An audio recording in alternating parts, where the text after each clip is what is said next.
Jackson Radio Show.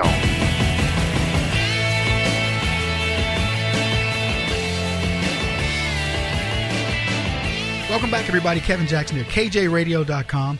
Check us out there. Share those links. In the year of 2018, we need your support like we've never needed it before. The next 3-year push for us will be our, what do they call it? Shock and awe. We're going to shock and awe the left, and we're going to need your help to do it. So get involved with us, shock and awe, okay?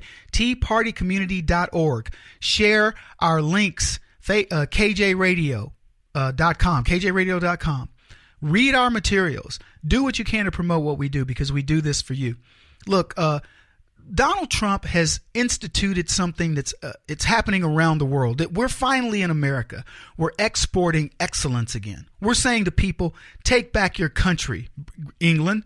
And it doesn't mean it in a negative way. It's not some nationalistic thing like the white people of England must unite. No, it's England. Whatever defines you as a culture.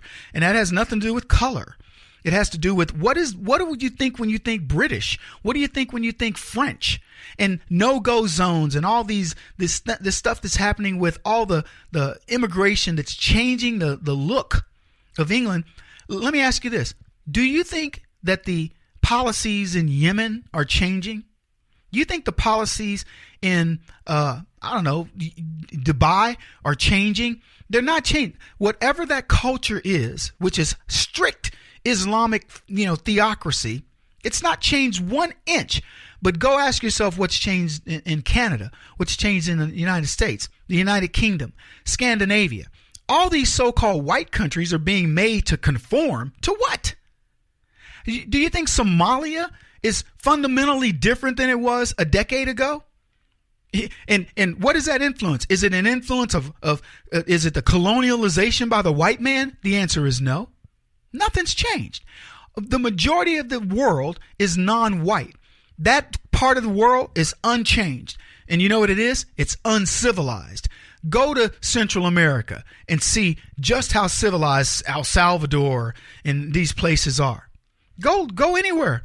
Pick it. Go to some areas of Mongolia or whatever and find out how civilized it is. How changed is the white man put into that culture? It's got very little. China, to me, is better off because the British had control of Hong Kong. If it weren't, it would be this amazing seaport city that would be infiltrated. It would be infused with communism, and it wouldn't be near the cultural center that it is today. But look anywhere where these white folks have lived. I'm not the Chamber of Commerce for white people. I'm just being honest with you. It's a great place to go. I've been to Sweden. I actually like it. It's a cool place to go. Go to parts of Canada. I was in Vancouver not long ago. Beautiful city, etc. Go to the areas of the United States that are not controlled by leftist Democrats, and you'll find out life is good. That's the way it is.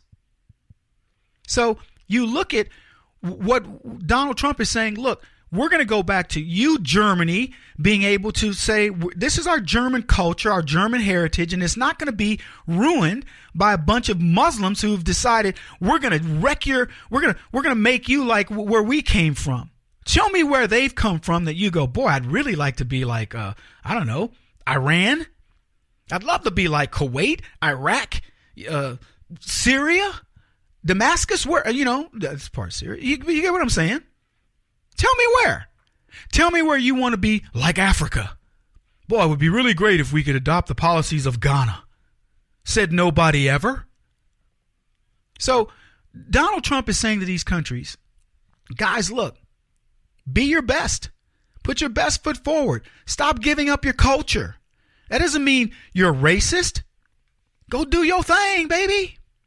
And these people act like, oh, man, that Donald Trump, he's such a blah, blah, blah. You can say what you want. Donald Trump is exporting exceptionalism. And it's about time. We finally got the world looking at itself differently and saying, I want to be like them. America has always been this melting pot, if you will. I prefer to think of it as a mosaic. It's always been that from day one. And you know who fought against the mosaic? Democrats. Democrats hated Asians. Go back and look at their platform in the 1860s. They were the anti-Chinese. People think I'm kidding. They actually wrote it into their Democrat platform that they were against, I think they called it Sino invasion, SINO, like meaning like from, the Far East. Anybody from the Far East. They didn't like Indians. And I'm talking about East Indians. They didn't like the Chinese. They didn't like the poor from Ireland and everywhere else. They certainly didn't like black folks except to use them as slaves. And by the way, they were Irish slaves as well. And I could go on. That's what we're talking about here. And Donald Trump is saying, look, we are about excellence. And we're going to show you how we can be excellent. And you should follow along.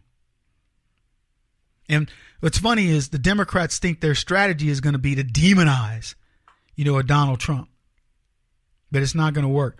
Anyway, the reason why I brought all this up is I think the impetus for the Iranian protest is because they see this as an opportunity to say to the world, we no longer want to live under this regime of Iran. Now, 12 people were killed in 4 days of demonstrations in Iran. And there wasn't a whole lot from American media about this. And this has been the biggest protest, if you will, since 2009. It was a huge series of protests that year. Now, the president of Iran, a guy named Rouhani, has been saying, look, guys, you can peacefully protest. He tried to say it's not a big deal. This is a huge deal. I have insiders with the Iranian resistance who are still getting us information out despite Iran shutting down the internet and everything else. There are guys that are inside. They're telling us stuff that's going on there. And I just want you to understand, you've got this regime that imprisons people, kills people by the thousands, has done this before. I was in Paris meeting with these folks last year. Well, actually, the year before. I think it was 2016. And we were discussing these very issues. This is a dangerous regime that is promoting terror throughout the world. And I think that Donald Trump, with his tweet to Pakistan saying, first tweet of the year by him, according to some of the news sources, where he says, we're not giving you any more money. I think that's a shot over the bow to the entire world that says we're going to start addressing this issue. And the first thing we're going to do is we're pulling back our financing. You will no longer be financing your countries and terror with American taxpayer dollars. And then the next step will be he's going to put his focus on Iran. He can't take his focus off North Korea because the Chinese have proven they can't be trusted. But you're going to watch a shift, and he'll have one eye on North Korea, one eye on Iran.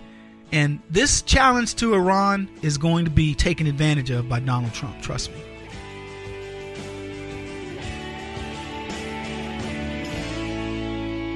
This is the Kevin Jackson Radio Show.